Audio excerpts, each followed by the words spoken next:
In goal, number 0, Andre Rawls. On defense, number 20, Tommy Ready. Good evening and welcome back to Highmark Stadium. Good to be back here on the south side of Pittsburgh as the Riverhounds host the Wilmington Hammerheads in USL action. I'm Matt Geico with Gene Klein and the man of the hour, the man of the evening, Paul Child. We'll get to more on the festivities in just a moment, but gentlemen, the Riverhounds in some new territory this week as they have lost 3 in a row for the first time all season, still technically in playoff contention. But Gene, with Harrisburg tied with them and having played 2 fewer matches, the situation is rather urgent, isn't it, tonight? It's very urgent, Matt. The Riverhounds certainly have to stop this streak tonight. I'm sure they're aware of that. It's been a very difficult 3 games for them, all heartbreakers in one way or another, and I'm sure they're going to be focused tonight to try to end the streak and get back on their winning ways. We'll step aside for just a moment for the playing and the singing of the Star-Spangled Banner. Oh, say, can you see by the dawn's early light what so proudly we hailed at the twilight's last gleaming, whose broad stripes and bright stars through the perilous fight o'er the ramparts we watched were so gallantly streaming, and the rocket's red glare, the bombs bursting in air, gave proof through the night that our flag was still there. Oh, say does that star-spangled banner yet wave o'er the land of the free and the home of the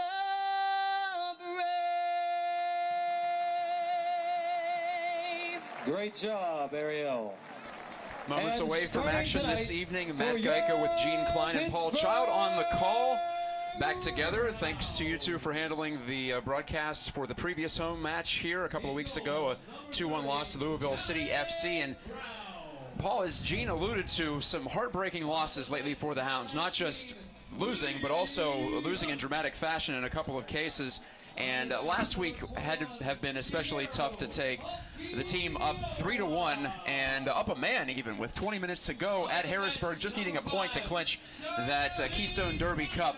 Didn't pan out. They give up 3 in the final 20 and change. How do you rebound from something like that? I don't know, Matt. That is a real tough situation, especially when you've got a man extra and you think you can just do what you want and hold possession, keep possession, make that other team really work for the ball and just tire them down.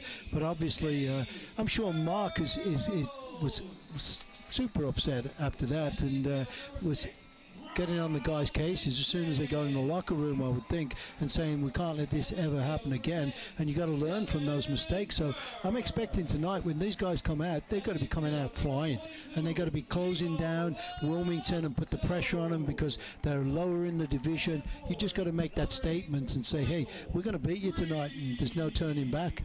Yes, Wilmington last in the East, last overall in USL, a 24-team league, with a record of 2-11-6. And here are your starting lineups for the Riverhounds. First, at 7-8-4, rookie Callie Brown earns his 9th consecutive start. Willie Hunt back on the back line. Hunt, the veteran pro, coming over from the Tampa Bay Rowdies this season. Fajiro Okioma recovered from an Achilles ailment that held him out of last week's game at Harrisburg. Flunder also back. Sterling Flunder, the USL's all-time leader in minutes played, had a knee issue to deal with. Matt Dahlman returns to the starting lineup at wing back.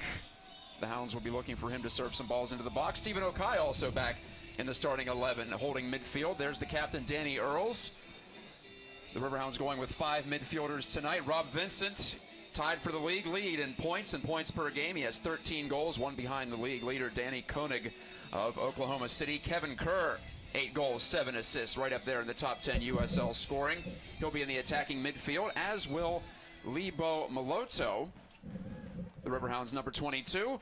And up front, the lone forward, Mike Green, continues his diverse career. He's played essentially every position on the field this season and in his tenure in Pittsburgh, and he'll be up front in the 4-5-1 formation as we are underway with the kickoff. And Wilmington, trying to attack this Hammerheads team, has had difficulty scoring, averaging just 0.6 goals per game, 12 goals scored. That's tied for the lowest in the league with Toronto FC 2. But here's Corbin Bone to Campbell, the Jamaican national, serves it right over the top of his intended target, Mark Gottleman, and it's hauled in by Callie Brown. Yeah, everybody's just settling in, and I think, Matt, they're just trying to figure out what's going on here. It's pretty warm out there too, so I'm sure it's cloudy, which is good. A little cloud cover, which I think will help them out, Paul. Cool them down a bit. But, yeah. Hunt serves it back across. Here's Fujiro Okiyoma. Game time temperature in the low 80s. Pretty typical for this time of year, as Mike Green couldn't corral it, but the Hounds get the throw. Kevin Kerr doing the honors. The Riverhounds, as you can see on your screen, in their black uniforms with the white names and numerals. Hammerheads decked out in the white tops, blue shorts. The Hammerheads, one of the longer tenured teams in American Pro Soccer. This is their 18th season. They've been around since 1996. Sat out 1 year in 2010 on hiatus, but back since in the Cape Fear area. Ball volleyed out of trouble by Gottleman, or pardon me, here is Gottleman hanging on to it. That was Fran Martinez who got it out of danger initially. And here's the Nigerian, Kudus Lawal. He eludes some pressure. Lawal, the dangerous one, cutting to the middle. He was excellent in the Hammerheads' previous match against Louisville City, a 3-1 loss. He was essentially their lone bright spot as it's played out into touch by the Hounds.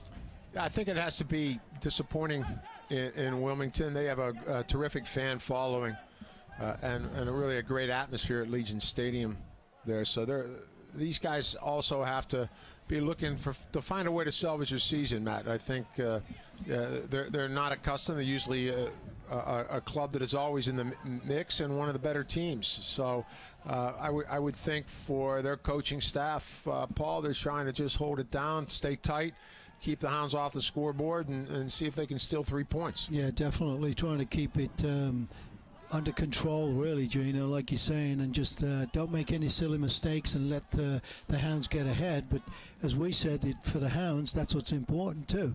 They've got to put some pressure on them. We've got to try and get that quick early goal as we can, just to build that confidence and build on that. Both of these teams suffered stunning reversals last week. We told you about the Riverhounds up 3-1 at Skyline Sports Complex in Harrisburg with 20 minutes to play, and with Harrisburg down to 10 men with Jose Barril sent off. They gave up 3 to lose that. And I mentioned the defeat to Louisville City for Wilmington at home last week. Wilmington led on a penalty kick goal from Brian Ackley, but 3 consecutive goals in the span of 10 minutes gave Louisville City its 6th consecutive victory, and we saw Louisville City in here just a couple of weeks ago. And they're a very good team, and they have a lot of firepower, and they can come at you. So that is not surprising, them getting 3 goals on the road or whatever. And they scored against us. They have one of the top forwards in the league in Matt Fondy, and they are a dangerous team, Paul. They were one of the better sides that we saw. No, definitely. When we saw them last time they were in here, Gino, they definitely, and they never quit. They just continuously keep coming back. They can be tied 0-0, 1-0 down, but they always seem to find that opportunity and get that chance and bring them back into the game. So very good team, Louisville. Yeah, it looks like Wilmington too. Guys in a pretty standard straight 4-4-2. They're going 4 across the back, 4 in the midfield. Healy and Lawal are up front. So that will be an interesting contrast to the Hounds and their 4-5-1 with Vincent and Kerr really pushing up as extra forwards. Lawal was acquired from the Seattle Sounders too. just about a month ago, and he's been quite good for Wilmington. He had a couple of goals in 10 appearances for Seattle's affiliate club. It is the 4-4-2, as Gene just told you, with Troy Cole, Paul Nicholson, Andre Campbell, and Fran Martinez in the back. Here is Campbell, trying to keep Kevin Kerr in front of him, and he did long enough for the goal kick to be awarded. Campbell with 7 caps for Jamaica in his career, was injured last week, but back out there tonight. In the midfield for Wilmington, Ross Tomaselli, Mark Gottleman, Corbin Bone. He of 20 MLS appearances. And you mentioned Will Heaney and Caduce Lawal up front. Andre Rawls earns his 14th start of the season between the sticks for the Hammerheads. Vincent fouled there, grabbed onto, in fact, and wins the call. And I think Vincent might be protesting for a card. Yeah, I think he's upset there. He wants to get this guy twice. He's saying, Oh, yeah. Yeah, that's not Right around the neck almost. And obviously the referee telling him one more time, and he's gonna pull out the card on him. But Vincent is still complaining to the referee. So. Yeah, he got him right in his nose. He's bleeding. Paul looks like he's going to have to come off to get some treatment. Yeah, he got him good. Yeah. One last player I neglected to mention because he wasn't on the initial roster, but is starting tonight for Wilmington. Tommy Redding, a loan from Orlando City. Now an MLS team. He played for Orlando City last year when they were in this league. 14 appearances. Here's nice Dahlman ball in crossing. there. Just wide on the redirect. I don't know there. I don't know whether he touched that or not, because if he hadn't touched it, I think it would have gone into the net. Dahlman again pinpoint with those free kicks. It's a great service, great delivery. It's tough to see whether he got a touch on it, because maybe a half foot wide of the far post. Kevin was just trying to flick it in, just sneak it in, I think, in that post, inside the post, and wasn't able to do that. And yeah, it's not very easy too, Gino, when you're running at that speed and you're trying to figure out where you are, where the goal's related, and get that flick in the right place. But looked dangerous right there. But now I think Hammerheads have got a free kick coming up here that could be dangerous for the Riverhounds. Foul called against Stephen Okai. Back in the holding midfield, he was a substitution last week. Came on with the Hounds trying to defend that lead. It didn't pan out. The Riverhounds went with Tyler Pasher, Stephen Okai, and Anthony Vergara off the bench in the late stages. Will Heaney will set up this free kick, third year with the Hammerheads. Former Newcastle Academy player in England, crossing, and back there to knot it out was Kevin Kerr. Oh. And Maloto. And no foul? Goes down hard. He does go down. Yes, it will be a restart on the field of play. Well, the referee never even spoke to the player, too. I was a little bit surprised. Looked pretty brutal, tackle-wise. Yeah. It was a tough one to take, especially on the artificial surface. Just like just a regular free kick, he looked at it as if it was. But yeah, and he couldn't get it past Kevin Kerr, who was the first defender, and that's what you don't want to see on those deliveries, Paul. No. You have to get it past that first guy. I mean, Kevin was zoning at that post completely by himself, and he put it right there. So the Riverhounds will be happy with that one. The Hounds coached by Mark Steffens in his first year in Pittsburgh, but nearly 2 decades in USL Hall of Famer, in fact. Green looking over his shoulder. Can he get a touch to it? He does. Bends it back, but there is Campbell to clean it up.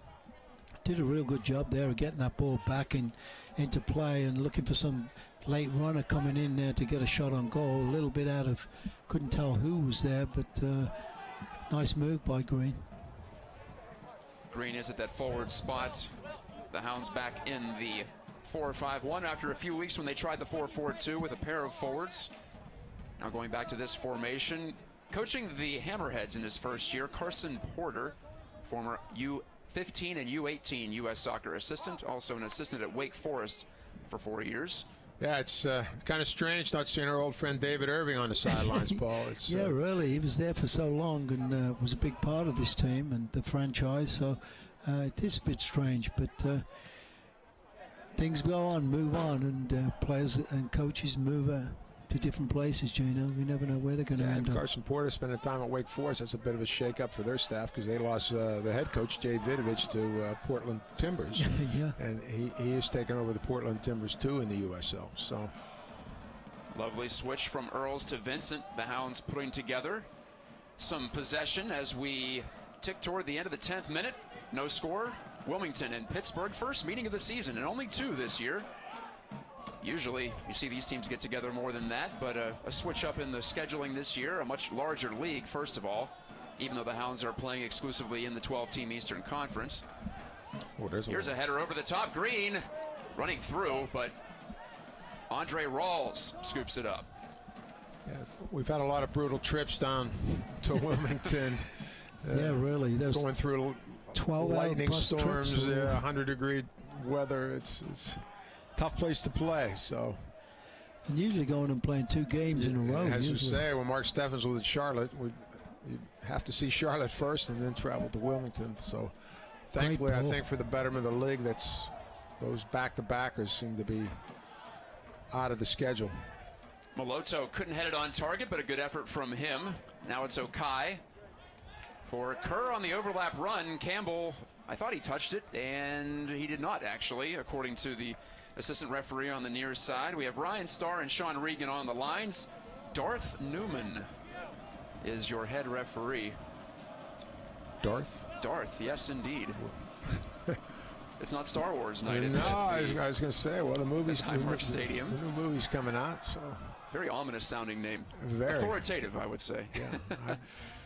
As here's Lawal, Caduce Lawal. Loves to take on players 1v1. At least that's what I saw last week against Louisville City. And he was trying to take 3 players on there. Couldn't elude the pressure. I bet Darth got a little shtick growing up. What do you think? So nothing's going to phase him out there and being the referee. You know, being the center of the field. Yeah, it's good training for his job right now. Yeah, that's right. His skin is pretty thick already, I would guess. Tommy Redding, the Orlando City loanee, lets it go on back to Rawls. Rawls, the West Coast Conference goalkeeper of the year last year at St. Mary's College. 3rd-round pick of New York City FC, the new MLS side, who is affiliated with Wilmington. Okai nodding it to Green, who steps back into the midfield. And Okioma. Really pushing Matty Dahlman up very, very high on this right flank. Kevin Kerr is tucking in and being connected with Michael Green, but they haven't really been able to find Matt yet. And he's been there. He's been open, and Wilmington is squeezing the field as much as they can, Paul, so that if they can get the big switch, it's going to be on, and that's where we've been successful all year with those big diagonal balls. But I'm looking at Vincent right now, Gino, and he's staying out real wide left, and he's usually the guy that drops back into midfield and comes in those little pockets and tries to swing it over. Yeah, and he's pushed way up as well, so I don't know if Dolman's going to get the service he really needs to get down this line and get some crosses in. The Riverhounds are missing 2 defenders tonight who played last week. Anthony Arena accumulated his 5th yellow card of the season, so that's a mandatory 1-game suspension according to USL regulations. Martinez knocks it away from the on-charging Kerr, and Rawls with a bit of trouble. That ball was hammered back to him, but he did get rid of it in time. And also we were talking about Orlando City loanees in terms of the Hammerheads with Tommy Redding. Connor Donovan, the 19-year-old, played quite well last week in the back for the Hounds. Here's the wall, striking and just missing to the left. Well, another little bit of a lapse there off that throw-in that could have been very, very costly. That's where you've got to really be alert, isn't it, Gino? Every player, when there's a throw-in, they tend to turn their back or just casually take a walk. And that's what they were casually stepping up, I think. Casually, pushing up and not realizing, boy, there's a throw-in coming in, and you took advantage of it. That could have been easily a very goal for them. Absolutely. Yeah, it was a great opportunity for the wall. I'm sure he would want another opportunity to finish that.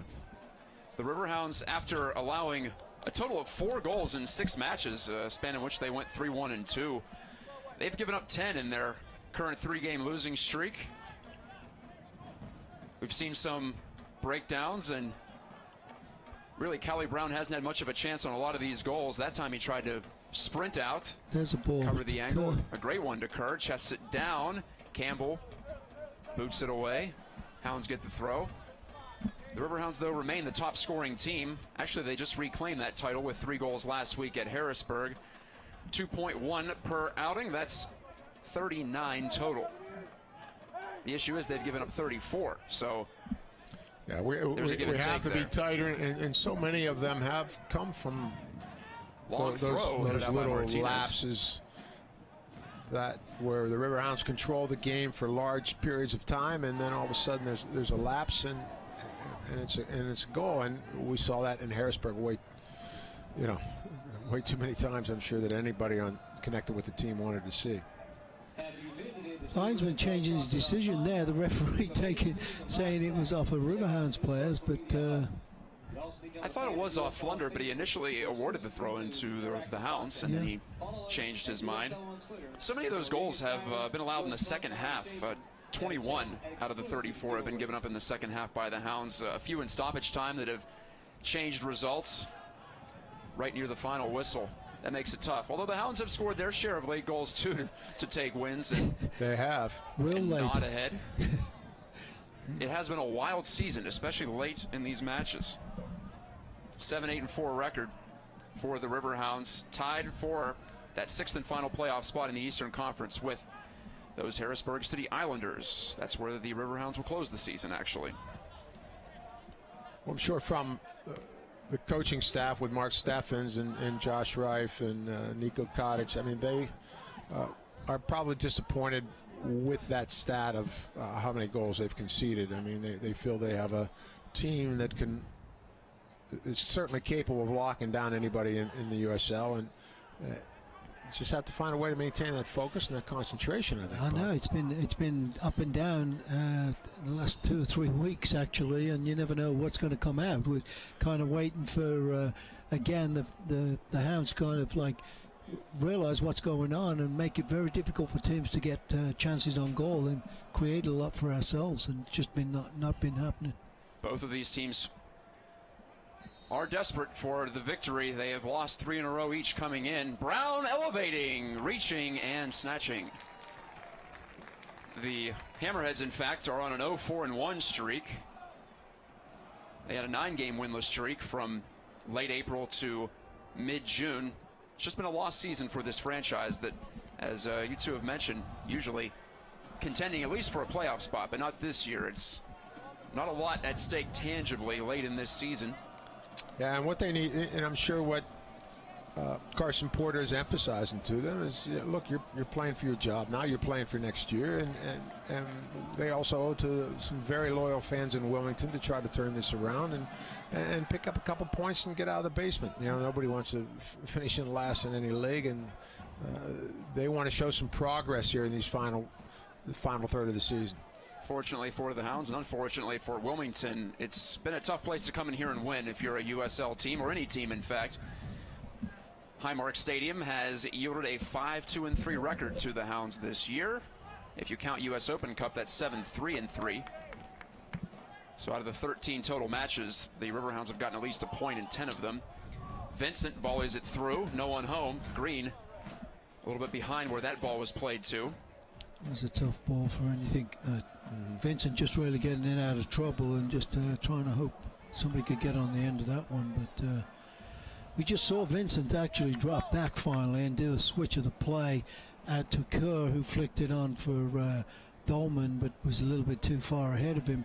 I think we got to see more of that, Gino, where we can get Dolman down this right side and get some balls, whip some balls. Yeah, and I think we need Kerr and Vincent to be around Michael Green a little bit to be able to connect and give him some support, Paul. So if they can do that, that's going to open up some space for Matty Dolman going down that right flank, or Sterling Flunder on the left side. But, you know, it's a little bit slow out of the back, isn't it? Like the speed of play, it's just a little bit time. To create anything, it's taking a long time. There's a nice ball down the wing. Dolman lays it in perfectly to Kevin Kerr. Oh, well done, Cut back. Kerr has some space. Over to Vincent. This is what we're talking about. Yeah, Vincent does it again, and it's the Kerr to Vincent connection Again, It's the gift that keeps on giving. Kerr to Vincent, Vincent to Kerr. It's like a Timex. Yeah, exactly. Don't stop him now. Goal number 14 ties for the league lead. The Liverpool leg. Rob Vincent connects from inside the penalty area. Now, what a great composure from Kerr. Kept battling away and got that ball back and just nicely slotted it back for Vincent running in for a nice. Well done by Kevin Kerr. Great little cut back. And that's what you were saying earlier, Paul, that we want to see Kevin and we want to see Robbie coming inside to support Michael Green. And we wanted to see Matty Dahlman moving up that right flank. That's really one of the first times they found Matt. Kerr makes the run to the flag and did a great job of beating Campbell down there in the corner. Yeah. It was the first time they've been down this side too, so it's good to see. Now we've got to just capitalise on that. Yeah, and what a brilliant run by Robbie Vincent, huh? Oh, great. Slicing in and on the first touch, powering it by the lunging Andre Rawls. And so the Riverhounds have the start they were looking for. It is 1-0, 21st minute. And let's not forget that ball from Matt Dahlman down the sideline. It was a beautiful one to give Kerr the edge, and then Kerr with some magic as Green has that stripped away. Strong tackle by Paul Nicholson, who scored his first pro goal against the Riverhounds, in fact, 5 years ago. Yeah, I was going to say Paul Nicholson is a strong veteran of this league. We've seen him for a number of years and always a very consistent, dependable performer. It's going to be interesting now how Wilmington is going to respond because, as we talked about earlier, look, you're at the bottom of the table. You got to be struggling. That's hard mentally. The last thing they want to do is give up an early goal, and now they have to fight back again because they're in the back of their mind. They're thinking, "Here we go again." Exactly. I'm sure you do. And we've been in those situations too. It's kind of like and now they start. That has to be a card. That's a tough foul, and I do expect a booking here. Yeah.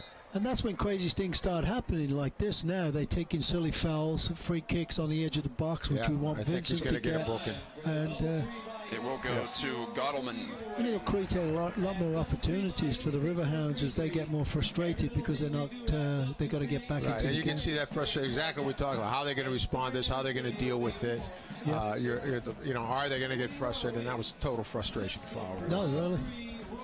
Very obvious. Just grabbing the jersey and I got him in the book for the yellow card. You got Danny Earls, who's been lethal with his deliveries here from that, hitting those dangerous in-swingers with his left foot. Looking for somebody to run to the near post here and get a flick on. I don't know who it might be. You got Green, you got Willie Hunt is up, Fajiro. The Hounds captain, left foot into it, kind of stubbed it actually. Yeah, not the best one, and that's not the best clearance either. No, it is not. Will Heaney lifted that one up into the atmosphere, not where he wanted to put it, but he'll be bailed out by his teammate Martinez, who exhorts his fellow Hammerheads to push up the field and wake up a little bit.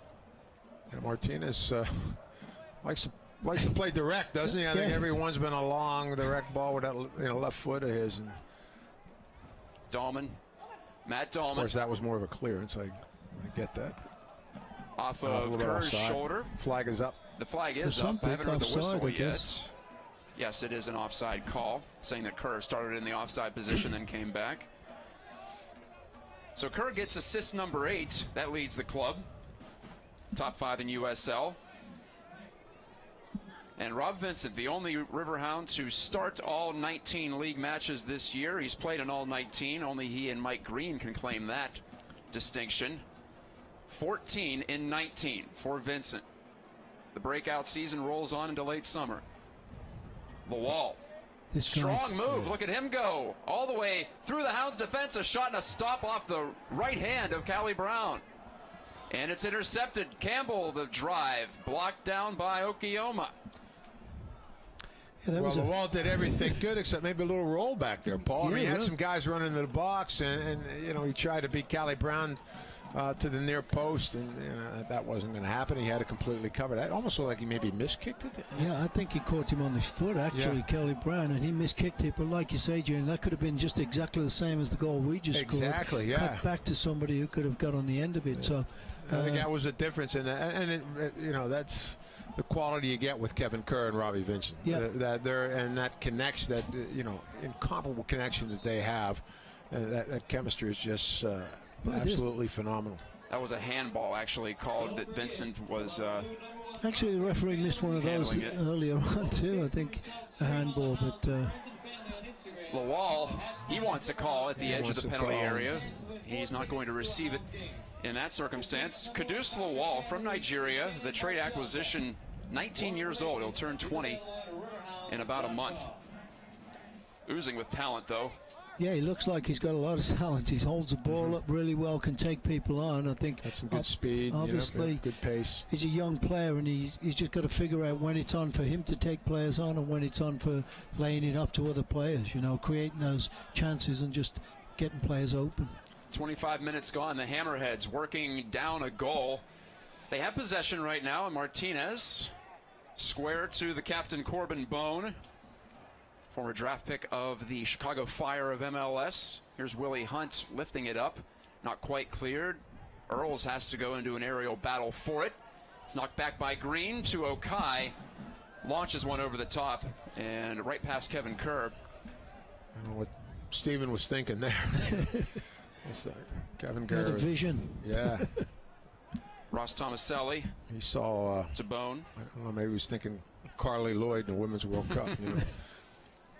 That could be. Vincent heads it away from Campbell, who was making a run. A corner. First corner of this contest goes to Wilmington. Strange stat for Wilmington. They've been outplayed in essentially every statistical category except corner kicks. They have an advantage there, 82-74. That is very strange when you've won happens. 2 games all year, yeah, and have scored. And they're the lowest scoring team in the league. 12 goals. Yeah.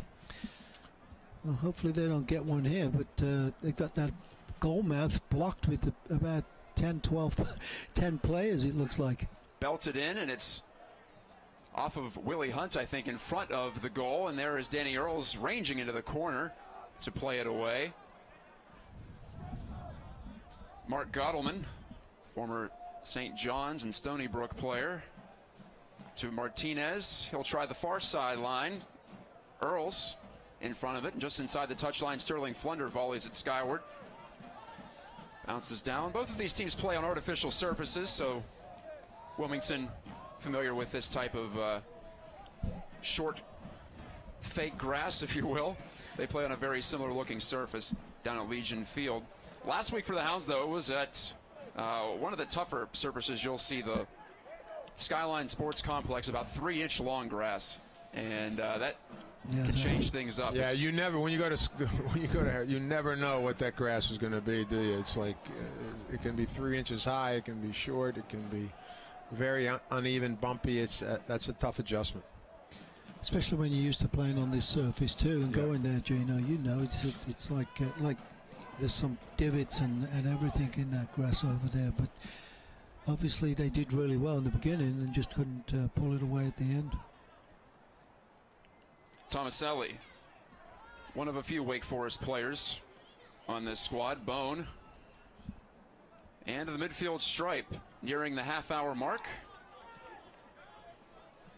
as the Hammerheads look to send it upfield. Nicholson and now Martinez. This is the best for the Hammerheads now. Their best part is as I spoke a little bit too soon, they gave that one away, but they had a little bit of build-up going, trying to work the ball, trying to keep it alive, and force the Riverhounds to sit back a little bit. So, it's been too much of that. I mean, where they're just knocking balls that are just wishful thinking balls. Exactly, and you're not going to win too many games in this league if you're just going to knock it up and expect to dig them out and chase things down. This Hammerheads team has managed 1 goal in its past 5 matches, and that was a PK last week in the loss to Louisville City. Gottleman couldn't get by with possession, and looks like a throw-in for the Riverhounds. Matt Dahlman, the wing back. Dahlman out of the Portland area, working his way back into a steady role for the Riverhounds. He led the league in assists 2 years ago and had 7 more last season. A hip injury has restricted the 30-year-old this year, though.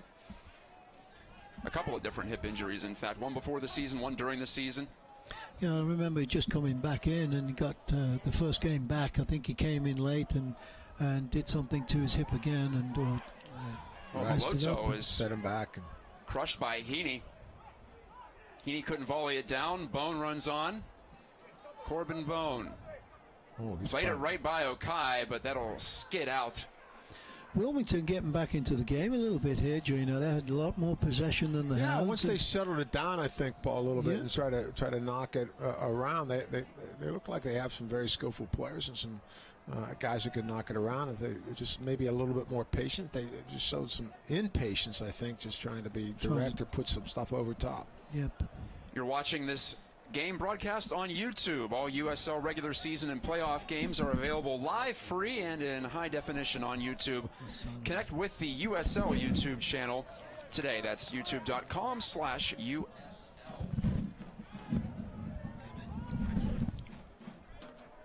Dahlman to Moloto.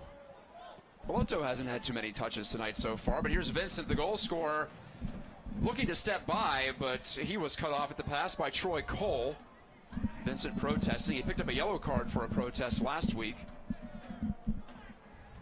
And another guy who has to worry about yellow card accumulations is Kevin Kerr. He has 6. He's a couple away from a 2-game suspension. It's 1 game at 5 yellow cards and 2 at 8. And of course, we're missing Anthony Arena today with that 5-game yellow card suspension. That's the third Hound, I believe, to have that this year. Danny Earls as well. They do add up. And that's a little bit too easy. Nicholson. Yeah, Nicholson thought of going over top there to Lowell, but that a little bit too easy through the midfield, I think, for the Hounds. Nicholson had his feed blocked by Vincent, and Sterling. Flunder falls down, and you saw Vincent in frustration clapping his hands. He wanted that ball immediately, and Flunder couldn't get to his feet. Yeah, he lost his foot the second time and went down, and now they got it back from him. Green taking it away, and Kevin Kerr. Is to Kerr. Running onto it, Kevin Kerr has it tackled away at the last moment by the lone player, Tommy Redding. Yeah, terrific recovery from Redding, because I thought Kevin was in, and I actually thought the keeper was going to come off his line, and Rawls come off his line a little bit with that separation, Paul. Then he held, but he must have communicated with Redding, because Redding came across and was able to knock that one away. Curl, a little bit too much of a long touch on that ball. Got a away little bit from heavy it with a that little touch. bit. Yeah, sure. And would have liked that one back. There's a flick on. Dahlman long throw. Okioma up for it, and it came to Green for a blast, and that deflected off of a hammerhead. Throw in Riverhounds. Kerr barking some instructions. It looked like Vincent was going to take it, but now he'll let Green do the honors. Mike Green, among the stronger throwers on this team, that makes sense, as he will attempt to throw it into the mix, it looks like. Toward the 6-yard box. Hunt went up for it. Back to Vincent, a drive. And the volley was knocked down. Gottleman. Mark Gottleman to the middle, and Bone. And Paul Nicholson. Have you visited the new USLsoccer.com? Get the latest news and live stats, and check out the new social media hub, where you can find the Facebook, the Twitter, the YouTube, all at USLsoccer.com. Also live stats during the matches. If you're watching at home or on your phone at the game here, want to keep up with the numbers, that's available too. Green, he's seeking his first number in the goal category this year. To Moloto, play kind of bogs down, and now Vincent will spray it out wide to Flunder, who stepped up. It's Hunt and Okioma in the middle of the field. Fajiro Okioma played previously for Mark Steffens in Charlotte. It's Green. I'd really like to see Lebo Moloto start making some runs, making some runs, and looking a little bit more than just backward all the time. Yeah, I mean, sure. He's a creative player. He's very skillful. I think he needs to be able to, check his shoulders, look when he has some time, and if he can turn with it, he needs to turn. It seems too, as Matt, as you said, sometimes it bogs down that midfield, and we play a little too safe, maybe. Yeah, really. I mean, I think you should as well make some runs, Gino. Don't think that he's got to be the playmaker all the time. He should be knocking the ball off and making a run. You need somebody to stretch and get behind Mike Green, whoever that target forward is. And so if Greeny's coming to check into the ball, we need something in behind him, making those defenders concerned about what's going on. Right now they're not. If Mike Green checks, they have nothing to worry about. No. There is Moloto. We've seen Lebo get upfield and be assertive in the past. Just seems like so far in this match, being a little bit passive. Yeah, as I said, I mean, he certainly has the ability. We've seen him do it, and just would like to see him be a little bit more assertive with it and be able to. Vincent, the deep diagonal. There's danger. Kerr getting on the end of it after the header from Campbell. That's who he burned on the Riverhounds goal. Moloto back heel to Kerr. Tried to go back to Moloto, and it's knocked away by Martinez. It's a little bit obvious there by Kerr. I thought he would fake that pass and then took it inside. Maybe he had a shot with his left foot. Heaney serves it to the right flank. Tomaselli lays it out nicely to Troy Cole on the run up from his wingback spot. Got Flunder to go down, but then Flunder got in the way of the pass. And it's taken care of by Willie Hunt. 37th minute now. At halftime, our Paul Child will be honored down on the field. It's Paul Child night here at Highmark Stadium. Want to make sure I got that in before you left us here in the first half. I just got yelled at to get down there. Like 40 minutes to go. I've still got 2 minutes. But we're getting into this game, and we're certainly thrilled that this is going to happen for you, Paul, and just what a terrific honor and terrific gesture on the part of the Riverhounds to honor you for your many contributions to the game, and not only in Pittsburgh but throughout the country. So we're looking forward to this little presentation. Yeah, me too. It's a fantastic honor. Paul, have you liked the old replays of your Pittsburgh Spirit days we've seen on the board a couple of times so far? Those are some short shorts back then. Yeah, they short shorts. And that's probably why you could jump back then, because they were a lot lighter, They definitely were very small and tight, but yeah, they made you jump. But the fro was a little bigger too. Yes, it was. Very impressive stuff in the hair department and in the finishing department. Fun watching you polish off all those goals right out in front, making some plays on the artificial turf at what once was across town here, uptown, Civic Arena. Dangerous ball there. The wall backing his way in, kind of like a center in basketball, and there's Okai with a flipping bicycle kick to knock it away, and maybe the Hounds can make something of this. Kerr, as the Riverhounds try to regroup and move upfield. Dahlman. Kerr and back to Dahlman. Yeah, I mean, we win the ball back, Gino, and that's where you need somebody to show for the ball and make a diagonal run to where the space is. And yeah, I see Robbie Vincent coming in the middle because he's getting frustrated. He's getting frustrated. He wants the ball. He's trying to find it a little bit, and Mike Green has pushed out a little bit wide, but I think Robbie's getting a little, he's feeling stranded out there. And he needs, and he's looking to try to find some lanes and get open and make those runs, which he is very competent doing, and was, of course, had a brilliant run for the only goal of the game. We saw last week Amara Suma, the rookie from Denver, Colorado, native of Guinea though originally. Her nationality is Guinean. He had a tremendous first half at Harrisburg last week. Finished off a Kevin Kerr cross for a goal. 2 more opportunities early in the second half. Maybe we will see the Hounds number 2 on the field for the second 45 minutes tonight if things continue like this and the Hounds have some difficulty getting upfield.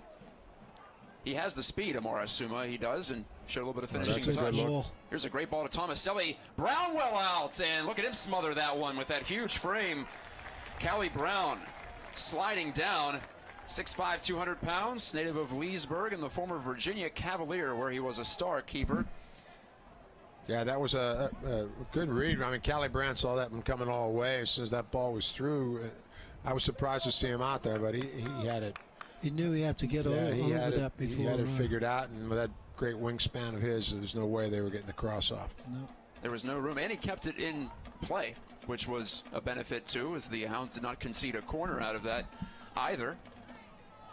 Only the one corner in this first half. That went to Wilmington. Only the one goal, and that went to the Riverhounds. Rob Vincent, his 14th from Kevin Kerr. Matt Dahlman helping set up the play down the right side. And we'll say goodbye for now to Paul Child as he heads down to the field for what will be a well-deserved halftime commemoration. We'll have that for you right here on the broadcast. We'll send it down almost immediately after the end of the first half. But for right now, we still have at least 5 minutes to go. Referee Darth Newman making the call against Wilmington. Fifth foul by my count against the Hammerheads. So Robbie Vincent will provide the delivery, and he's been very good with that, and that's a great ball. But Martinez got in the way. Vincent leaned back a little bit, put some soft touch on it. It landed about 10 yards out. And there's Lawal again, who the through has been ball. a truck there, and that's a good one to Gottleman. Gottleman is there. 1v1 with Matt Dahlman. Gottleman, a drive, and there is a tremendous lunging save, diving save, in fact, from Brown.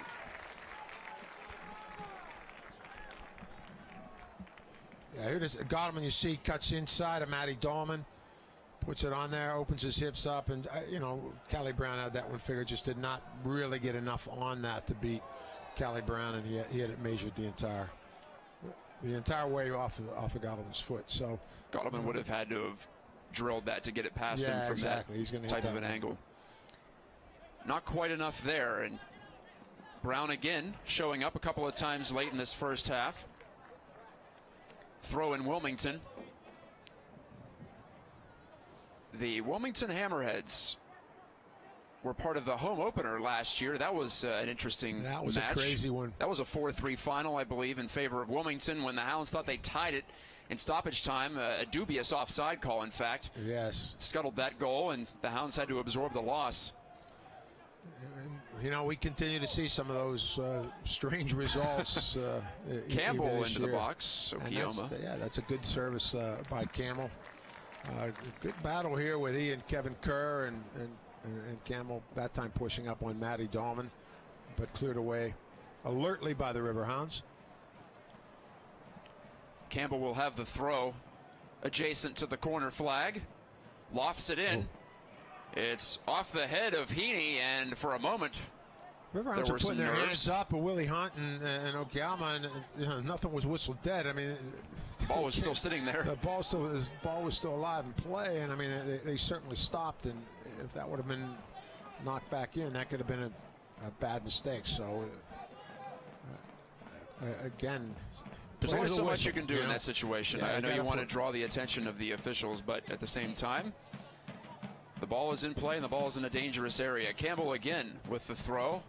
Lofts it over Mike Green's head, and that's where Tommy Redding is living at the moment. So again, Wilmington a little bit more patient, trying for a build-up, trying to break us down a little bit in the midfield, and Redding coming through off the dribble. Look at him go. He makes a run, and he still has it. Maybe inspired by Lawal's earlier journeys, and Lawal goes sprawling down, and that is called. They're calling that against Okai. To my eye, it appeared to be at least a slight embellishment, and now Lawal putting his arm around Okai a bit cynically, and Okai still having a conversation with Darth Newman.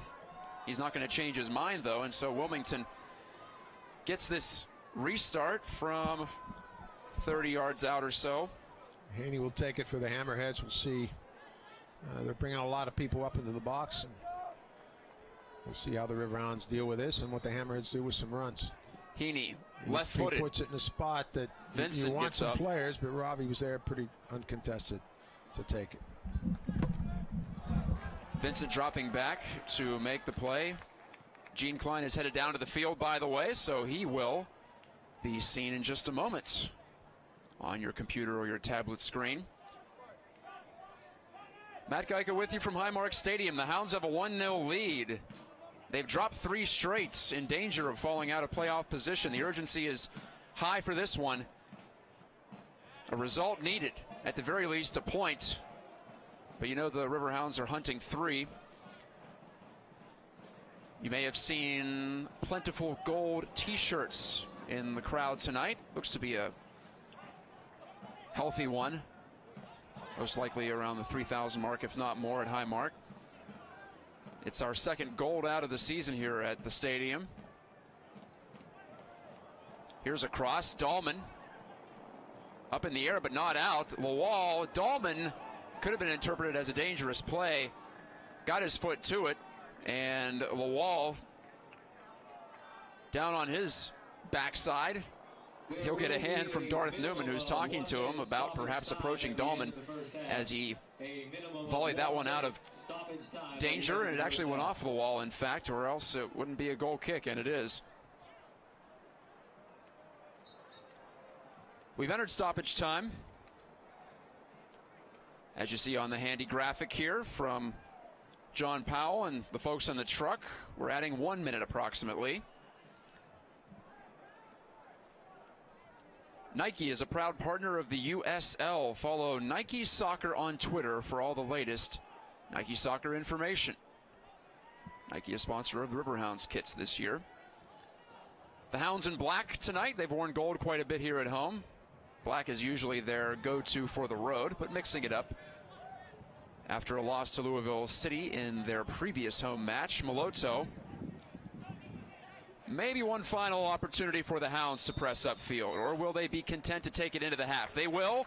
Kerr finishes with the final touch as we skid into the intermission. Rob Vincent, who else again? It has become quite the repetitive theme throughout the summertime, spring and summer, and the Hounds are not going to complain about that, and neither are their fans, some of which you see right there on your screen.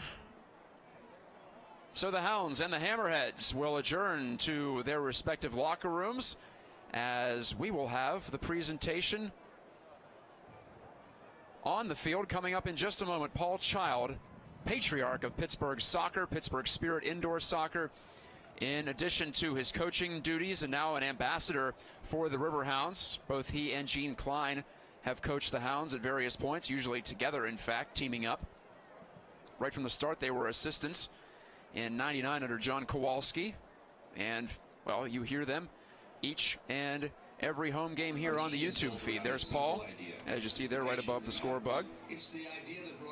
He's headed on down, and we will have full coverage of those festivities in just a moment. Some of the Steel Army, in fact, running out or trotting out onto the field. Dan Yost leads the way onto the pitch.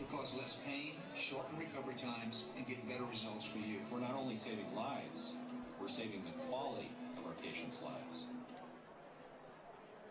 So we will take a break.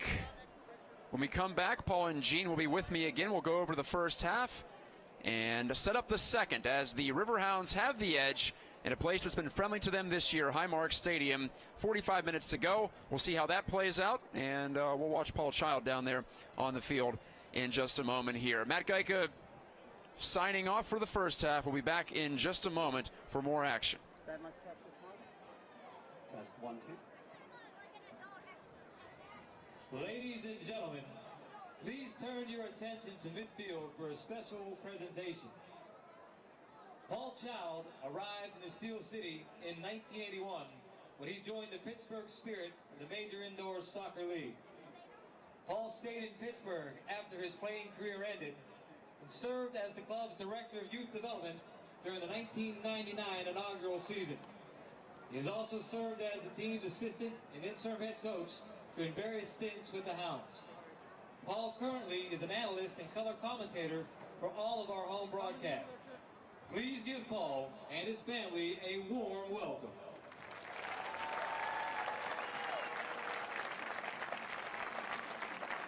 Thank you, thank you. Well, on behalf of the Schallenberger family and the Pittsburgh Riverhounds, I just want to welcome Paul, his fiancée Maureen, Edward and Sarah, and the Steel Army we have here, and as importantly, many people who've been behind the building of soccer in Pittsburgh and Western Pennsylvania with the Spirit, with the Riverhounds, and it's just great to see so many people back here tonight to honor a great man and a personal friend. So 2 years ago, an idea came from the Steel Army, and Dan Yost is here to tell you about it, and I'm glad to say that we're able to bring it to fruition tonight, and I'll speak a little bit more about that in a couple of minutes. Thank you, Richard. Like he said, 2 years ago, we came up with an idea that we wanted to have executed.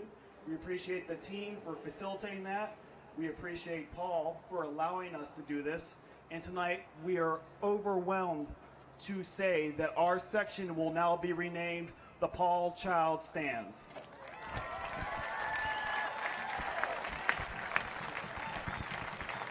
So it's wonderful. It really was driven by the Steel Army.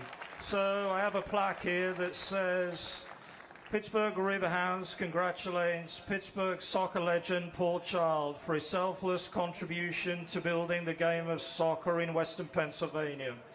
And forevermore, the Paul Child stand, which will always be the supporters section, hereby recognizes and commemorates all that he does. Highmark Stadium, August 1st, 2015. So, well done.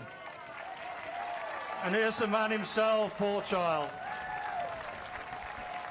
Wow. Look at that. Whoa.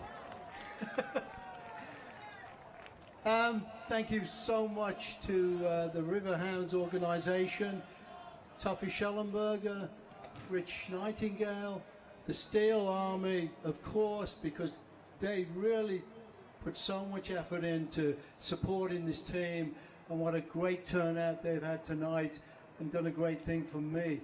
And the biggest thing for me is these people that's standing behind me. I couldn't have done anything that I did without their help. My original coach, John Kowalski, players from the original team. I coached the Pittsburgh Stingers, from players from there, players from the Spirit, players from the original Riverhounds and co-workers in the front office. It's just a great honor for me. Thank you so much for turning out tonight, and thank you to all my co-workers and my co-workers in the stand from Allegheny Millwork. Okay? Thank you very much. Let's go Hounds!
Sit up, come on, keep pacing.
Hope you enjoyed watching Paul Child be feted here at Highmark Stadium. Matt Geica with you, flying solo for the moment as he and Gene Klein make their way back up to the press box. Lovely evening for some footy on the south side. Glad you've joined us. You see your halftime stats right in front of you. 4 shots to 3 in favor of the Riverhounds in the opening 45. Callie Brown made a couple of saves. The Hounds actually had just 1 shot on target, but it went in off the right peg of Rob Vincent, his league tying for the league lead, 14th goal from Kevin Kerr in the 20th minute. Matt Dahlman also involved in the buildup. And here are your first half highlights. Rob Vincent, an early foul call. He has been upset. You see him there signaling that there were 3 fouls of that nature committed earlier. And Kevin Kerr sending a deflection wide, a sliding attempt. Got the underside of his boot on it. Maybe the best chance for Wilmington right there as Kudus Lawal, the Nigerian, pummeled it wide.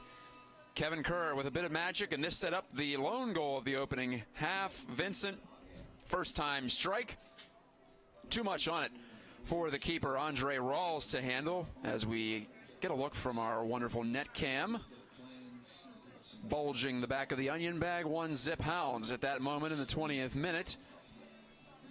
Here's Mark Gottleman on the most dramatic looking save of our match so far. Look at Callie Brown reach out. Brown with a couple of stops. As I mentioned, Hammerheads had 2 drives on target, only 1 corner in the opening half. That's weird, but the Hammerheads had that one. Fouls fairly even, 6-4 in fact, with the Hammerheads a bit over the edge, more than the Riverhounds. And you see just the 1 offside call. Searching the out-of-town scoreboard in USL play tonight, upset alert. Expansion Charlotte Independence leads the still unbeaten Rochester Rhinos 2-1 at the half. This is just the second time all year the Rhinos have given up 2 goals. An extremely stingy outfit, as the Hounds have seen. The Riverhounds have played them twice. They've lost twice by a single goal, including that rain-soaked 1-0 decision on June 30th up there in western New York at Salem Stadium. That result seemed a bit tainted. The one here as well, actually. The Riverhounds had complaints in both of their matchups against the league-leading Rhinos. But the Rhinos are maybe 45 minutes away from suffering their first loss of the season.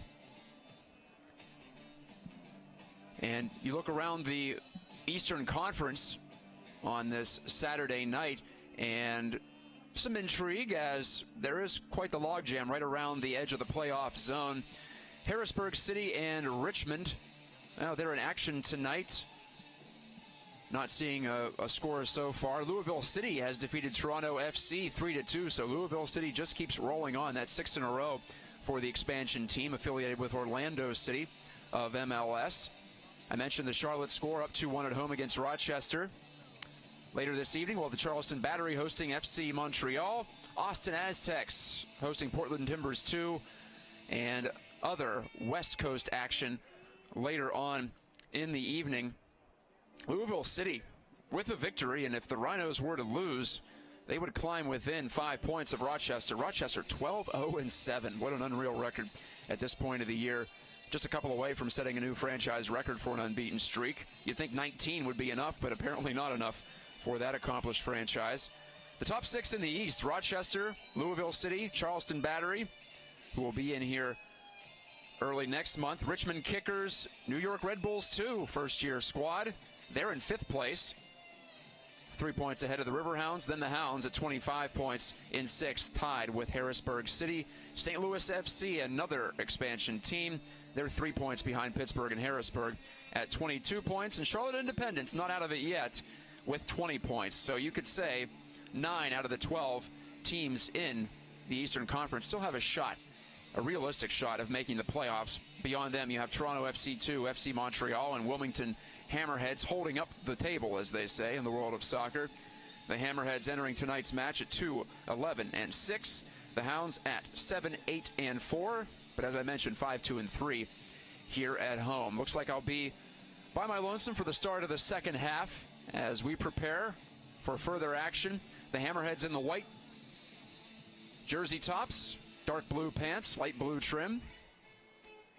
they will go from left to right on your computer screen. The Hounds obviously attacking the west goal toward an amalgamation of folks, many of them I'm sure who are here for Paul Child Night as well as the soccer action. They're gathered in the soccer pub, the soccer bar, new this year. Later this season, further action at Highmark Stadium. Only 3 matches to go, barring any playoff contests. Charlotte Independence, that team that leads Rochester, will be in 2 weeks from tonight, 7 o'clock start. Charleston Battery, September the 5th. That's a Saturday night. That's 7 o'clock. And then Rochester Rhinos on the 16th of September. The Rhinos, who have led the league essentially all year, that will be the final regular season home match of the season. Well, the Hammerheads are ready to go. Just a couple of Riverhounds, though, on the field. In fact, they're still streaming out of the locker room at the moment. So we're going to have a delayed start to this second half. It appears the two teams are on different timetables for the start of the action. Paul Child will, in fact, make it up to the booth. He's shaking hands and greeting all the folks who came out to see him again. Just 5 Hounds on the field. I don't think they want to play like that. 11 on 5. As Paul Child rejoins us. So were you expecting that about the stands being named after you? That's something different. Fantastic. It's pretty incredible, Matt. I'm still out of breath getting up the stairs, but no, what a fantastic honor. Brilliant. For those who didn't stick around for halftime, Dan Yost from the Steel Army supporters section decreed that the supporters section will now be named the Paul Child Stand. Down to our right, the east goal, technically, but that will be the Paul Child Stand from here on out. You received a nice plaque there, too, as Gene Klein joins us as well. The Riverhounds are in their huddle, and we do appear to be ready to go for the start of the second half. Just a few ticks past 8 o'clock Eastern Time. They got to get off to a good start right here, Matt. I mean, again, I'm sure Wilmington have been in there. It's only 1-0. They got to be feeling like we're still in this game, and they're going to try and put some pressure on the Hounds, and hopefully we can get a counter-attack and capitalize on it. Doesn't look like any changes for the Riverhounds. And we'll have to check out Wilmington to see. I didn't see any when they came out, but they can always sneak by you. It appears to be the same lineup for both sides. Here's Lawal. Beautiful little touch to Heaney. That play was behind Tomaselli, but he gathers it. Heaney lays it back. And that was Paul Nicholson. Cole. And back on to Nicholson, the 5th-year Hammerhead. Native of England, played for West Virginia Chaos. Broke into semi-pro soccer here, the same club that produced Rob Vincent. Vincent, who played down in Charleston, West Virginia, the home of the Chaos. The Riverhounds' first U.S. Open Cup opponent this year, in fact, was the Chaos. That was a 3-0 decision for the Hounds back here in May. Flunder, speaking of Chaos alumni, he is one of them. Flunder tosses it into Moloto, the South African. He's clipped hard, and play continues on. That's surprising. Okioma distributing it to Matt Dolman, who took part in the first and only goal of this one. Moloto running through to Okai and Lebo Moloto. Moloto on the year, his first year in USL, 2 goals, 4 assists. He's played in 15 out of 19 matches, had a bit of an injury in the May-June area. Also did well in US Open Cup.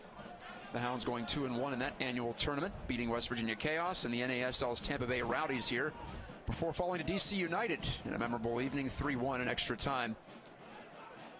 Vincent to the middle. Okai under some pressure from Corbin Bone, and he'll have to drop back to Dahlman. Gina, was kind of a conservative half for the Riverhounds compared to some other games we've seen here. What can they do to push the pace a little bit in this second. Well, I think as we had spoken about, the way they created their one goal, Matt, was the way. Oh, here's a takeaway by Green. Pokes it away from one man. He has a chance, and he's denied by Rawls. Nearly his first goal of the year. And I think what we need, more chances like that, obviously, but also we need a little bit more movement. I think we need to be a little more aggressive off the ball with our runs. We need to see Libo Moloto being a little more assertive, and of course, anytime Kevin Kerr and Robbie Vincent start connecting, coming inside, it's dangerous, and it's a good defensive play by Hunt. Play by Willie Hunt to deny Olwell. The wall very elusive. Looks like a physical player too. Kind of leans over the ball. He's got to be tough to defend. And corner kick number 2 for Wilmington. He very much is a handful as far as like holding on to trying to get the ball on him. He's a wide body. He's a big, strong guy. Heaney left-footed toward the face of goal and headed out into touch. It's a goal kick. In fact, it's off Wilmington last. So I think for the Riverhounds, again, back to what you're saying, Matt, I think it's really important that they pick up the speed of play a little bit, and they pick up their movement.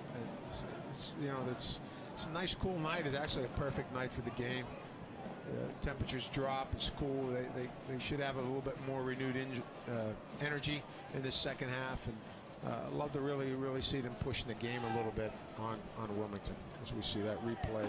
Hounds might have gotten a call there, because I thought that might have been off of Vincent last. It was ruled to be headed out by Tommy Redding.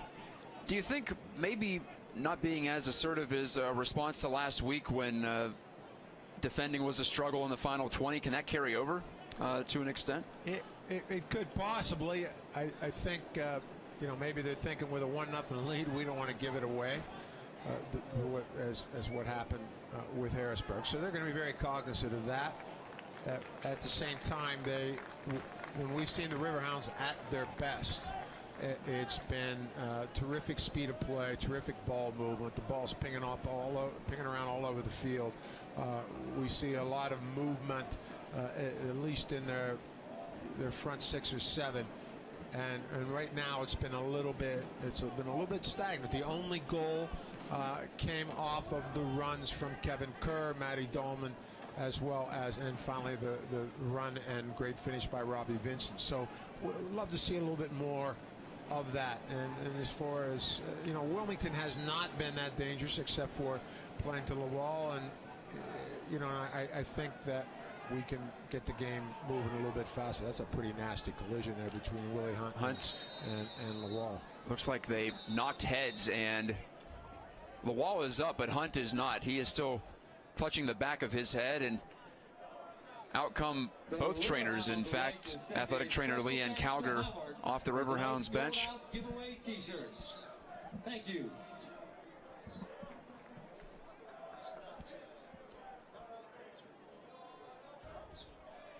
Really sporadic with his fouls, and right there, there was a foul area and he let it go, and then that one could have been easily a foul on Hunt there because he headed the back of the player's head. That was the forehead of Hunt that collided with Lawal's noggin, and Hunt up to his feet after about a minute down.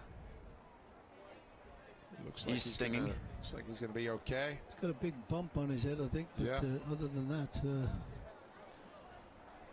and he'll have to step off the pitch at least for a bit, it appears. He's being escorted by Calger. As you see, Robbie Vincent earned his team lead, 14th goal for the 1-0 lead for the Riverhounds. Vincent and Kerr, the Vincent and Kerr show all year. They have combined for 22 of the Hounds' 39 goals.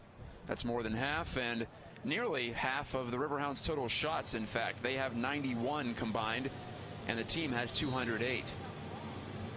That's absolutely impressive and brilliant on their part, isn't it? But on the other, from the coaching side, I'm sure Mark Steffens wants a little more balance in play. Yeah, definitely, Gino. I think you need, these two guys have been phenomenal all season, making things happen, but they can't do it all on their own, and that's where they need a little bit of help from somebody else getting on that scoreboard and getting into that group too. You see Hunt back on the field and facing up against Lawal. Here's Gottleman. Couldn't get past Flunder, but wins the corner. Yeah, Flounder did well there, just making it difficult for him to get that cross in. But now they have a corner kick where they seems like they packed the goal line, and it's a strange setup, Gino. I've never seen something quite like this. Wilmington putting a number of guys inside the 6. Yeah. 3 of them, in fact, here, and a 4th lurking in Lawal. I think they actually had more in there the previous play, but they're more inside the 6. They're almost, inside on the goal line. So almost like they're trying to open up some space out toward. Yeah, a couple guys will come off. It looks like they're going to try to run off each other a little bit. And driven in low, Hunt got ahead to it. But if you don't get that delivery past that first defender, which was Willie Hunt, that's not going to happen. So Okai knifing through, as he does very well, to play it away aerially to the near side. Hounds pressing up. There's Maloto getting in the way of Martinez, forces the turnover. Matt Dahlman lifting it in the direction of Maloto, but not onto his head. Okai. Kind of a dangerous play there, and the whistle does sound. I don't know which way. Yeah, it was the They're going to give it to the Hounds. Yeah. It was dangerous play in the beginning. This guy is really a little bit slow on his calls and making a decision here. Not signaling immediately, so it doesn't help us up here. Maybe they can hear the call down there, but... And having quite a big discussion over this call, which if we're going to blow it, let's get on with the game and let's go. Good. Okay. Here's a look at that play with Green going up and then Okai jousting with Nicholson. Oh, Nicholson and Okai, a tough one. The ball's flicked up off their foot. And heads came together. Yep.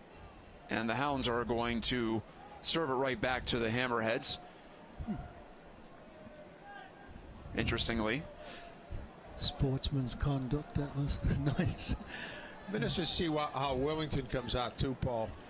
We saw a couple spurts from them where they were trying to get some things going, but they have resorted to exactly that way too often during the game, which is just playing direct and trying to get behind us and turn the defenders, and that time it works for them because they get a corner kick. Andre Campbell was running free. He has 7 caps for the Jamaican national team. Ryan Thompson is back, by the way, the Riverhounds keeper who has been gone for a couple of months. Played in the Gold Cup, helped lead Jamaica all the way to the final where they fell to Mexico. But here's the corner kick. Meanwhile, Brown was off his line and it soars right through everybody. Yeah, he was obstructed there and he was looking for a call from this official, but he doesn't seem to want to call anything like that. But you can see a player run right into him, making it difficult for him to come out and win that ball, which he should do because of his height and his ability to get up in the air there. Yeah, and we'll have to see if when Ryan Thompson can get back in the lineup. Again, terrific showing for him and Jamaica. Pretty disappointing for the United States. Yeah, but indeed it was. It was great to see any USL, and there were a number of USL players in the Gold Cup. But it was great to see our Pittsburgh Riverhound goalkeeper Ryan Thompson, and hopefully he'll be able to get back in the lineup soon. I understand he's nursing a couple knocks from the Gold Cup, and certainly once he gets back into a rhythm, I'm sure he'll be in contention for a spot. But Callie Brand has done very well, and I think just improved every game, Paul, to be a good leader and to be a quality keeper for us. Yeah, he's got to be, especially with his height and his ability to come out.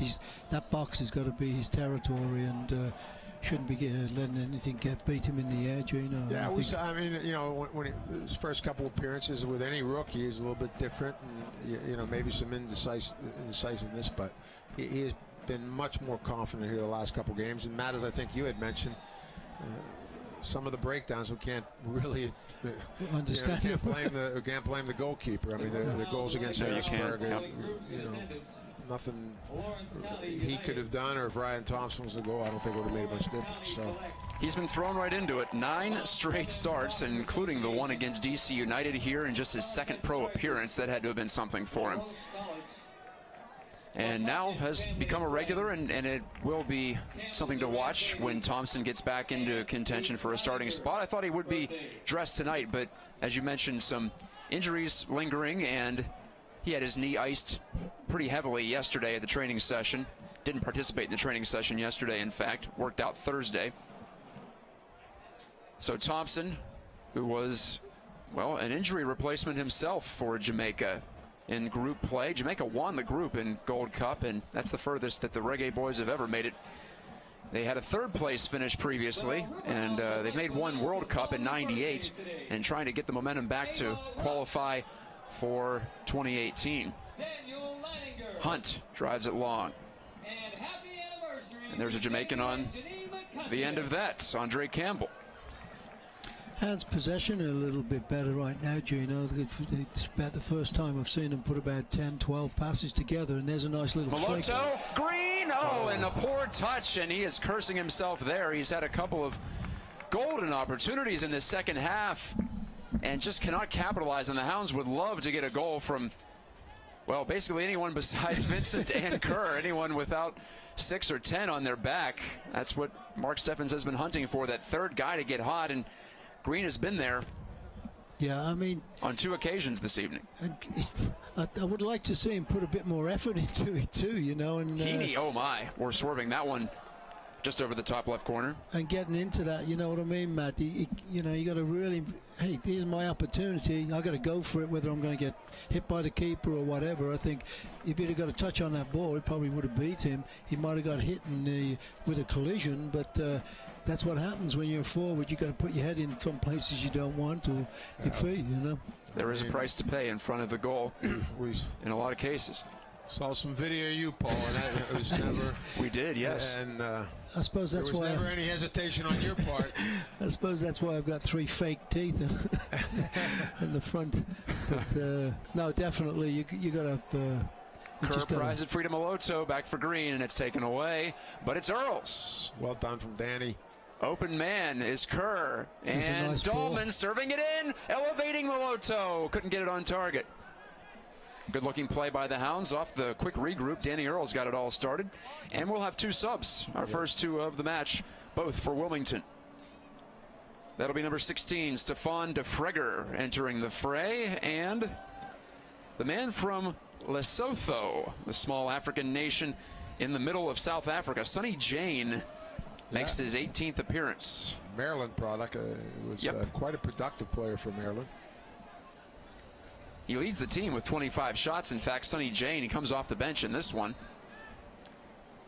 1 goal on the year. The team leader in goals is Nick Zimmerman, who is not available this evening for the Hammerheads. And number 11, Sonny Jane. So Jane in. Yes, Rawal continuing to impress. And there was Jane. Dahlman doing really well there, very smart, just knocking it back to the keeper, knowing that he could just come out and take that really easy. But good job by Dahlman. Now breakaway up the right side for Kerr. Hopefully he's ball checks up a little bit for him, but he adjusts to it. Knocked it off the foot of Andre Campbell. Throw in Pittsburgh. So it'll be interesting, 2 substitutions coming on for the Hammerheads if they can inject a little bit of life into the team and make them a little bit more dangerous, a little bit more lively. Yeah. Tomaselli and Gottleman out. Is that correct? Yeah. Looks like it to me, yes. Played in off the throw from Dahlman, and the Riverhounds will try again. Communication there, Gino. They have this throw in that they're looking for somebody to flick the ball on, I'm sure, and then 2 players go for it and neither one of them jump for it. You know, there's got to be some communication there, and they've got to do better with those opportunities. Dahlman stops it, drives it, and it's intercepted. Earls holding it in the attacking third, though. Wide to Flunder. Had a bit of a false touch and has to give it to Hunt.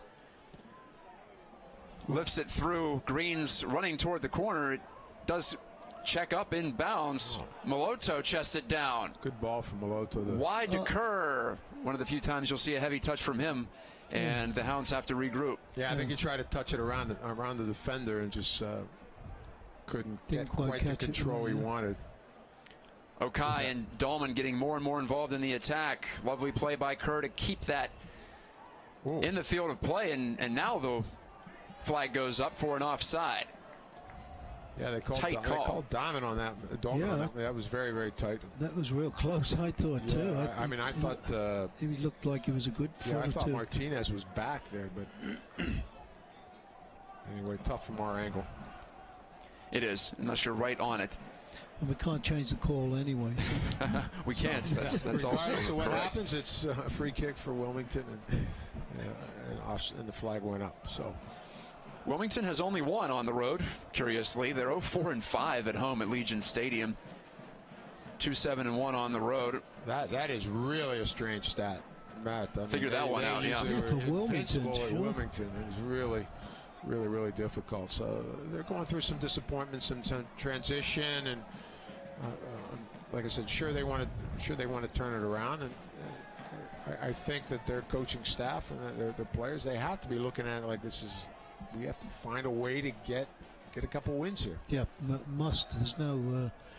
There's a good ball. Brown drives it deep, and Kelly Brown never shy about hammering it out of his own end. Just a few yards too far for Moloto to catch up to. The only teams Wilmington has beaten actually are MLS reserve sides, New York Red Bulls 2, which is a playoff team actually, as of right now. The old cliche, if the season ended today, New York Red Bulls 2 would be in the postseason, as would the Riverhounds as the 6th seed. And FC Montreal, that's the only other team that Wilmington has taken down this year. But they're right in this one. It's just a 1-0 score. Over the top. Again, the Hounds try it. Mike Green, maybe a third opportunity, but that one sails out. And what's the call here? Corner kick. First one for the Riverhounds tonight. Yep. We need to keep this pressure on now, Gino, for the next 5 or 10 minutes. We need to get another goal here. I think that would really help the Hounds to settle down and calm down and kind of make it much more easy. I still don't think it's the tempo that Mark Steffens wants, Paul. It's still a little bit slow. I think they like to speed that up a little bit more, make Wilmington chase the game a little bit more. Right now, it's Wilmington sort of sitting back and then trying to get a counterattack going. Yeah, and getting a few chances like that and hoping the big guy up front. That's a great delivery. Earls with the corner. Rawls with the snatch. And he'll slow it down and roll it out. Hounds a little bit slow here getting back. That's a long ball. If he Troy Cole seeking out Sonny Jane. But when Wilmington does get it, they just knock it down. We pick up the knockdown, and we have the ball. So it's Green gathering against Cole, not well enough, and here's Flunder. Wilmington seems content to just sit back and just knock clear balls aimlessly like that last one, and really when they played their best soccer here in this match, they try to settle down and build through the midfield a little bit. Yep. That's ripped up through the midfield by Okioma and taken away by Wilmington. Rawal to the middle. Rawal has an opportunity, poked it further. Running onto it here is DeFreger, the substitute, but couldn't connect. And Okai got in the way. It's Vincent Moloto absorbing that play. I think Robbie was going for Kevin that time. It does come to Kevin eventually off the lovely driven ball from Moloto. Lebo Moloto getting into the action a little bit more here. The touch from Green went away from him, but it's Kerr. Green, ball up for grabs, and belted out by Tommy Redding. 67th minute. Can the Hounds keep pushing, or?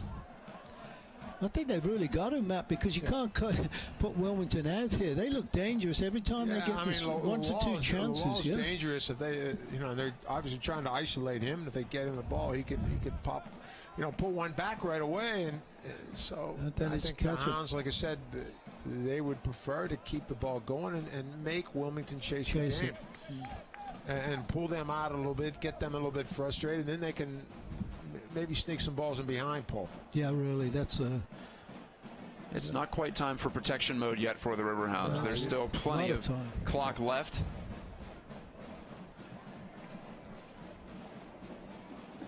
As Kerr tosses it in. That's or a pardon bad me, touch Dahlman, and a actually. bad lay back there too. And the Hammerheads have it again. Wilmington Hammerheads FC in town for the only time this year. Troy Cole skids it through the wall. Moloto couldn't tackle it away from Nicholson. And now the flank attack. DeFregger flips it to Cole, crossing. Lifted away by Hunt, who wants the Hounds back line to press up. They do, and DeFregger's drive is off of Rob Vincent's back and out into touch. Cole the throw to the edge of the area. That's Will Heaney, the forward. Cole bending it, and it's off either Rawal or Okioma, and it's ruled to be Okioma. Corner kick, Wilmington. Their fourth. Yeah, I was going to say I had their fourth time. So they're keeping up with that statistic you mentioned earlier. They've out-cornered us 4-1, but the score's still 1-0 Riverhounds. That's the one that counts the most. Microcosm of their season, I guess, so far here. It's Heaney. Trying to crowd Brown. Off the hand of Brown. Watch out. The Houndskeeper's off his line, and it's belted well over the top of the goal by Sonny Jane. Yeah, Brown there getting caught in no man's land a little bit, Gino. Yeah, there. that was a little bit too far, Paul, huh? Yeah, really. I thought he was going to start backpedaling as soon as he touched it the first time, but then he kept going because he didn't see any of his players closing that player down. So he lucked out a little bit there, but we've got to stop giving these opportunities to Wilmington, like we said. We've got to start keeping possession a little bit more and making Wilmington work hard and chase the ball.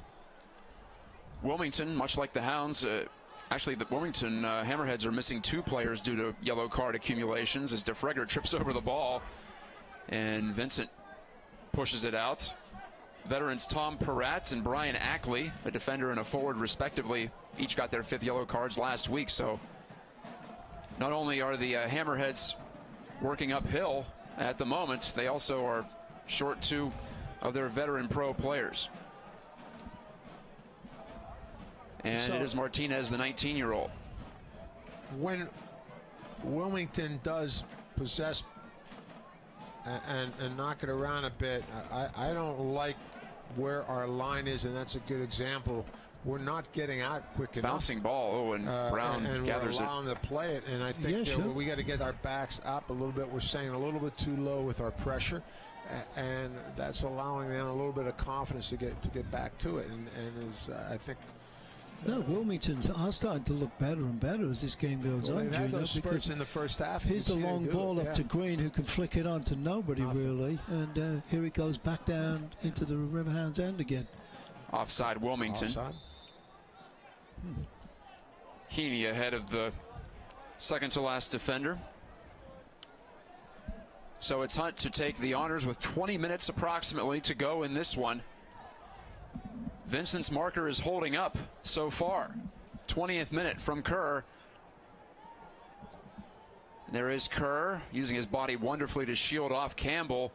Back heels it, and just away from Dahlman. It was taken by Campbell, who recovered. Nicholson under some duress. 2 Hounds came to him, but he quickly pressed it to the near side. It's Cole handling. Back to Nicholson, who makes a run. Gave it away to Dahlman, who left foots it out of trouble.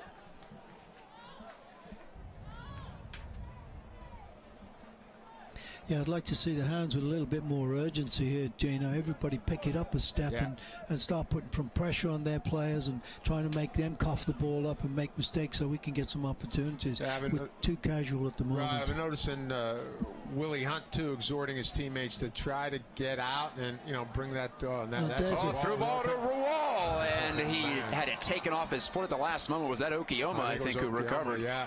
DeFregger serves it right back in. But yes, the Hammerheads lurking like the sharks they're named after. In fact, they are looking rather dangerous at the moment. Yeah, Lawal's had a couple chances. I mean, he's dangerous. Just hasn't been lethal with his finishing, but he has been dangerous. He's getting through. And here's a dangerous situation here. Cole stepping up. The cross off the hand of Brown, and he hops on top. Callie Brown being forced to work a bit now. It's been I don't know, a little bit of flashback here with these lulls that the Hounds have where there seems to be lapses of concentration. Yeah, it's kind of like, as you had said, they lose a little bit of urgency, Paul. They're not getting out. They're not playing with the confidence they should. And there's not enough players working. No, exactly, and I think that's the biggest problem, Gino, and it's like a disease, it spreads, and everybody starts taking that little ease and say, well, I don't have to go close down there and make it difficult for them to get out, and that's what causes you some problems. So I think we've got to get a couple of players, or at least one put in here. Hopefully he can generate some urgency. And one of the no subs yet for the I'm Hounds. a little concerned about is how high Matty Dolman is right now, because look where he's, unless they switched him, he's at right back, and he's playing very much inside, and you have 1v1s with the two strikers with Haney in the wall on Willie Hunt and on Fujiro Okiyama, and so there's no cover, or there's no balance really with where from our outside backs. No. I mean, we want to see Matt push up, I think, but defensively, he's almost tucking in like he would be as an outside midfield. The Hounds work it from the back now. It's Hunt. See, I see Pasha warming up here. It looks like he's going to be coming in, and hopefully he can inject some urgency here, because he can fly up this wing and hopefully put some pressure on those guys. Green goes down, no foul call. Are we going to see him for Sterling, or are we going to see him for one of the midfielders and see Robbie move in centrally? I would imagine Flunder, but I've been surprised before. Pasher entered as a substitution last week. He's still working on his strength, on his stamina, after suffering through a pretty rough stomach bug for a while there. It actually started in his home province of Ontario a few weeks back. That's when he got sick, couldn't play in front of his home cooking, or what? It must have been. Yeah, that's the opposite of what home cooking is supposed to be. To do, right? He has to stay away from that Canadian food, I guess, whatever Canadian food is. I'm not really sure, in fact, bacon. but It's bacon, right? Canadian bacon. Yes, that's about the only thing I can think of. Poutine, I guess, if you're French as well. Pasher's the guy that can inject some life into the team, right? I mean, Paul with his wheels, and he's coming in for Sterling Flunder. He was had a solid game, I thought. Yeah, he has been pretty good. I mean, Flanders really not made any mistakes, worked really hard, which he always does. It gives you that consistency in the back. We just got to be careful now. Like, we know Pasha can take off, and as long as he don't expose himself to being beaten by. Cole's throw. Look at Hunt taking charge. Willie Hunt has emerged as a leader in this back four and made the play there. We've seen him very vocal tonight and in other games too. Fifth-year pro, formerly of the NASL and the Tampa Bay Rowdies. Cole with some room. Cole plays it through. Good. Nearly got it back. Sonny Jane slicing through the middle of the Hounds' defense, but Okiyama got the proper foot to it. And Dahlman to Green. Maloto and Green near the touchline. Here's Dahlman. Hounds looking sharp here. Offside will be the call against Kevin Kerr. Tempo starting to pick up here a little bit. Wilmington starting to play with a little bit more urgency, which you would expect. They're down 1-0. The Riverhounds, that last sequence, good outlet pass from Matty Dahlman. Well done there by Willie Hunt there. I thought he did well with that one, blocking that ball off. And again, we lose possession, and Wilmington coming back at us and trying those long balls again, Gino. They've been lucky with a few of them, but not all. Pasher up the near sideline now, and Maloto going up against Redding. Well, I think he lost control. You wonder if they've seen something. Certainly, the Riverhounds got beat in Harrisburg with one over top, and if that's part of the plan, that they think they can get behind us, they can turn us a little bit, and as a result, maybe that's why Willie Hunt and Okiyama are holding the line a little bit low, but that's allowing us some gaps in the midfield. It was the tying goal that Harrisburg got, indeed, on a long ball, and the goal scorer for the City Islanders was free behind everyone. It was a quick play out of the midfield. Cole, who's been handling it quite a bit here in recent moments. chesting it down the wall. Another corner. Indeed it is. And that is the 4th of this half for the visitors. Yeah, Riverhounds tempting fate a bit with these moments. Definitely, Matt, and that's what I'm concerned about. I mean, they're crowding Brown too, making it difficult for him to come out and use his large frame and win these balls, because you can see they put bodies in front of him and he can't get out to get it. He does get to that one, and he appeared to be obstructed there, and the call is given. Exactly what I was just telling you. They make it real hard for him to come out and win these balls. So the call finally made there. I think we saw Brown restricted a couple of times earlier, and that time just too egregious. I wonder when if anybody gets upset with Darth Newman up there in the middle, and they just go, Newman. He's got a couple of ways you can get after him, I guess, if you want to. Some of his calls I'd really get upset with, to be honest. Yeah, but you wouldn't just be saying Newman. You'd be a little more upset. To the far wing side, and the Hammerheads can't get it through the midfield. Okai stepped up. Green to Kerr, and Dahlman holding it for a moment. Kerr to the middle, the tireless one over to Danny Earls.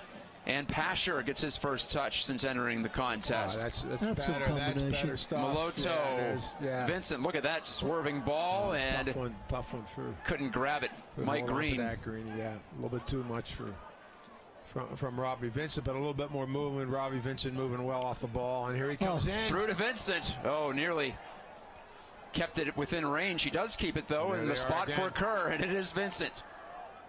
Robbie Vincent, the cross back across the face of goal and headed clear.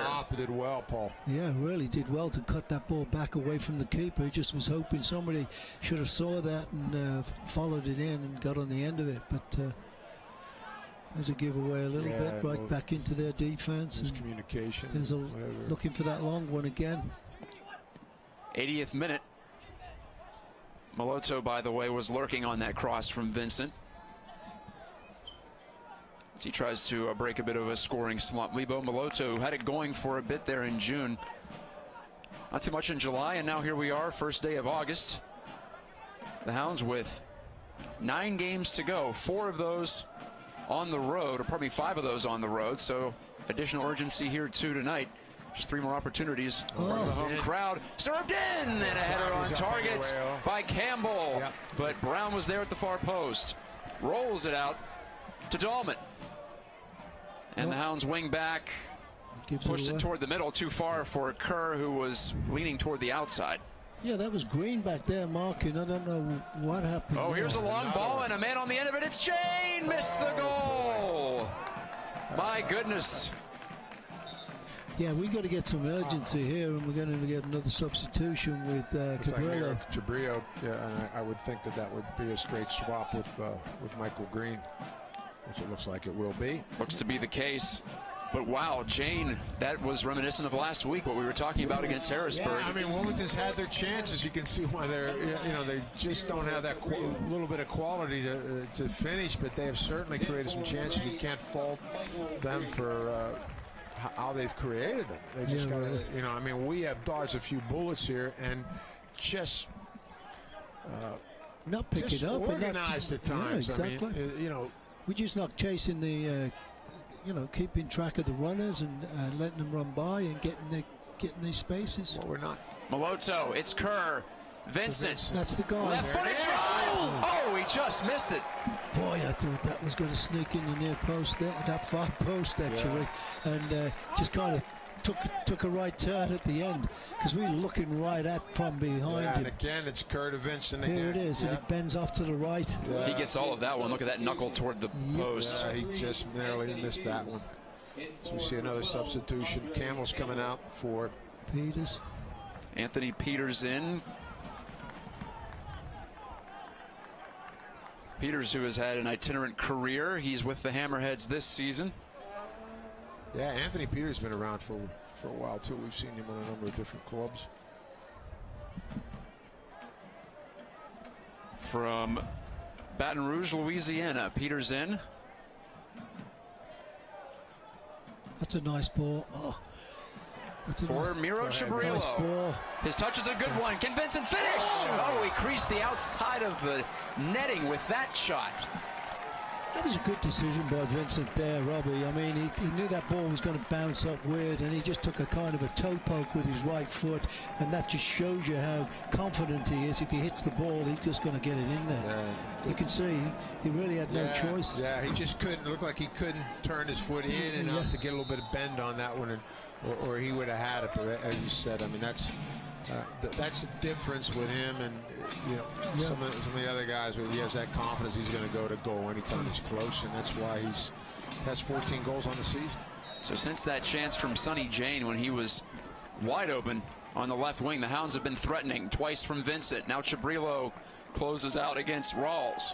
It's been a little bit encouraging, Matt. We've just seen some couple of great chances here right off, and we've got to keep that up. We just can't loll back again and let Wilmington get back into it. They put Anthony Peters up high too.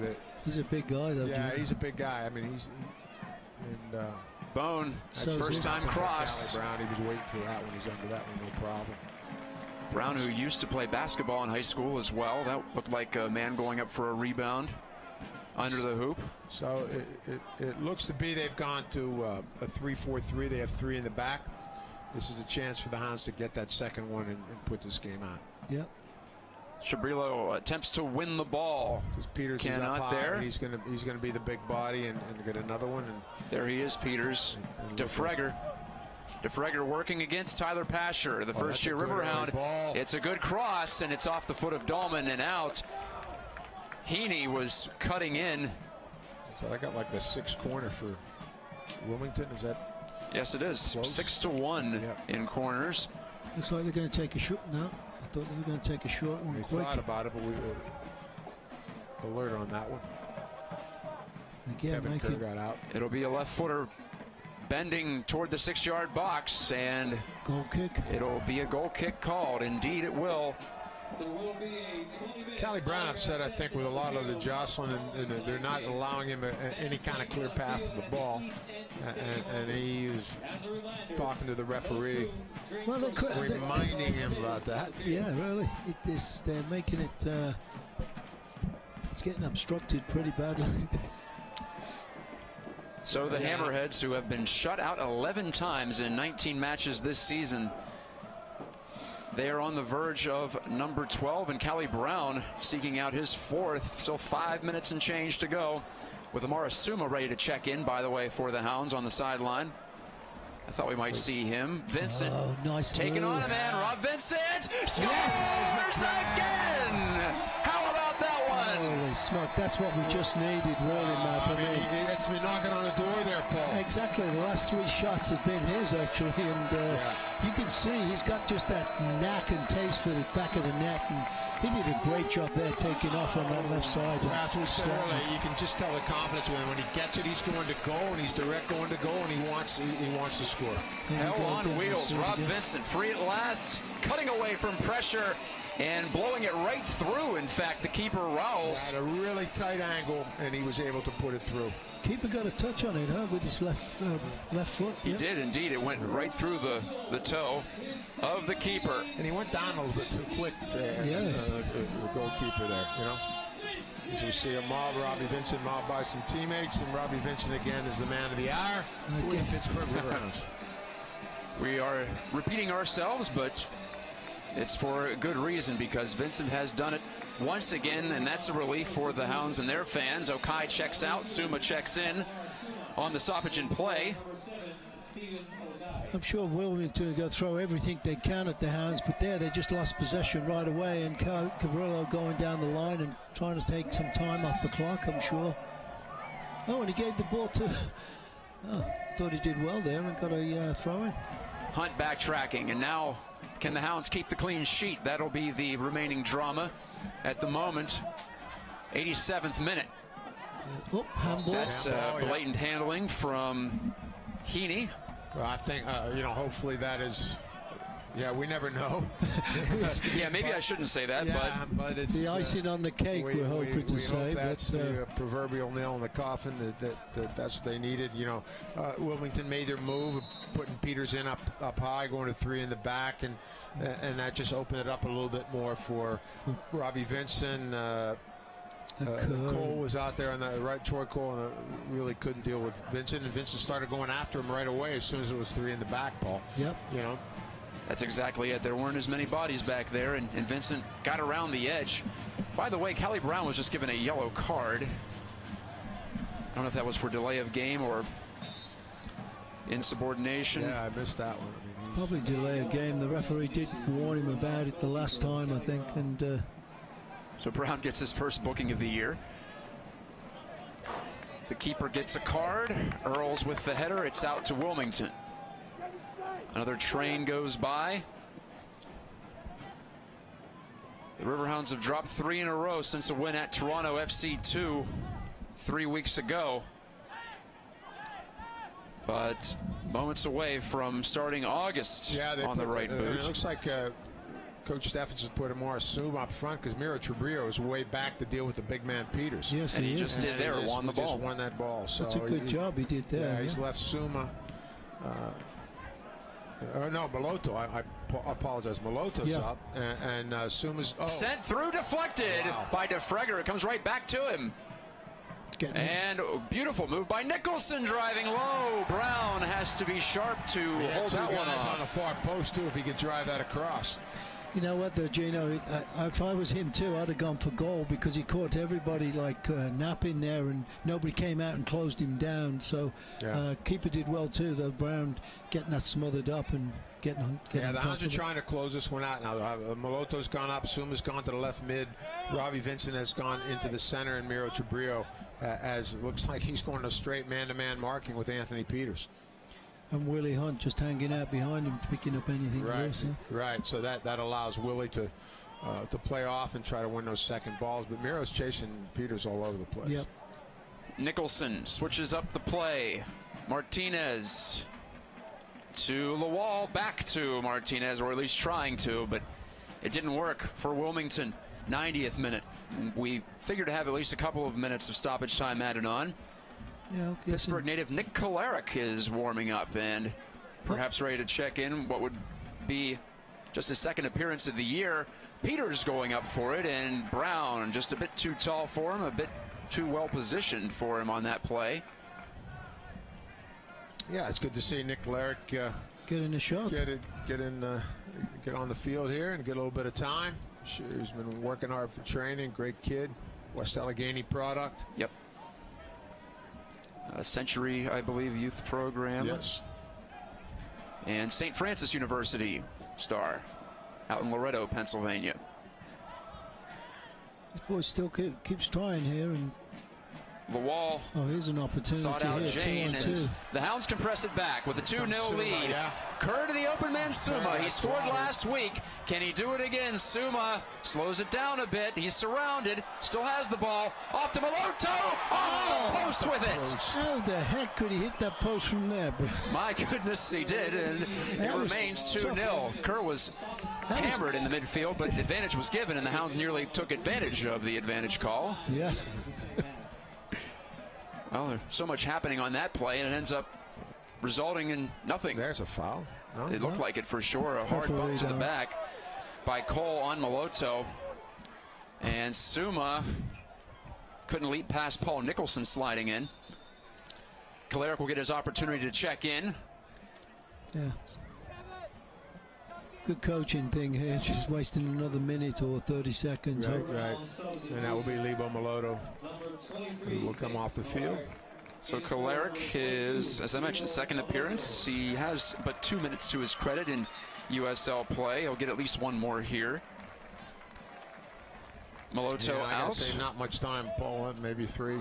2 minutes, I'm thinking, Gino. I don't think it'll be much more than. Not much more than 3 for sure. 2 or 3 minutes. But you never know with these officials still. Could be 4. You never know.